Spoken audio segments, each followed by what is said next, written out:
ህዳር 6 ቀን ምን ተገኘ ስትሉኝ ቁስቋም ላይ አርፋ እዚያ በኋላ ወማይነቅኒ ሀበታ ነብር ጎሊሃ ልጄም አይገደልብኝ። ምክንያቱም የልጇ ነፍሰ ገዳይ አውሬው ሄሮድስ መሞቱን ሰፍታ ያለ ስጋት ያደረችበት ቀን ነው ዛሬ። ያለ ስጋት ልጄን እንግዲህ የሚገልብኝ የለም ብላ በረፍት አደረች።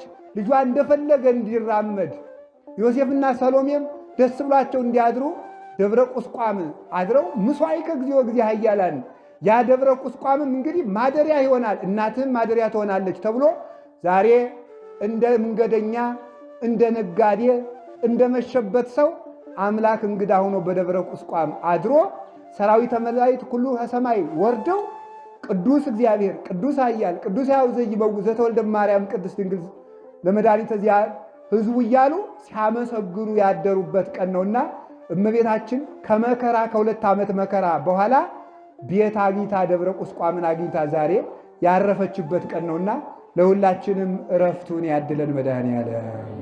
ያቺ ስለዚህ እመቤታችን ከመከራ በኋላ ማደሪያ ደብረ ቁስቋምን አገኘች።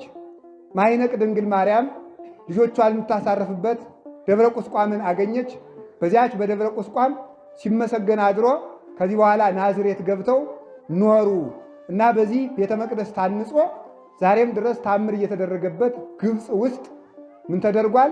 ታምር እየተደረገ ፈውስ እየተሰጠበት ደብረ ቁስቋም ላይ ይኖራሉ። ያቺ ቤተ መቅደስም ቀድሞም በተንባላት ሲመጡ ሳትጠፋ ዛሬም ጸንታ ታላቅ ገዳም ሆና ትኖራለች። በዚያች አንጻር ደግሞ መጀመሪያ የተቀበልናት ደብረ ቁስቋም ውስጥ ተገኝተን እግዚአብሔርን እናገኛለን። ኦፍኒ ረከበት ላቲ ቤተ አስቀድሞ እንግዲህ ወደ ምስጢር ስናመጣው አስቀድሞ በብሉይ ኪዳን በኖህ ዘመን ዓለም በንፍር ውሃ በጠፋ ጊዜ ውሃው በጎደለ ጊዜ ርግብ 3 ጊዜ ተልካ ነበረ።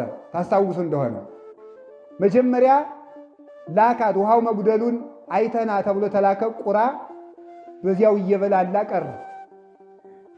ሰው እንግዲህ ውሃው ካልጎደለ ምኑን በላው ሲባል ሰው ከሞተ በኋላ አይሰጥም። አያችሁ፣ በውሃው ላይ ይንሳፈፋል። ያን የተንሳፈፈውን እየበላላ ሆዱን ብሎ ቀረ። አንዳንዶች የላችሁም ሆዳችሁን ብላችሁ በዚያው ወጣችሁ የቀራችሁ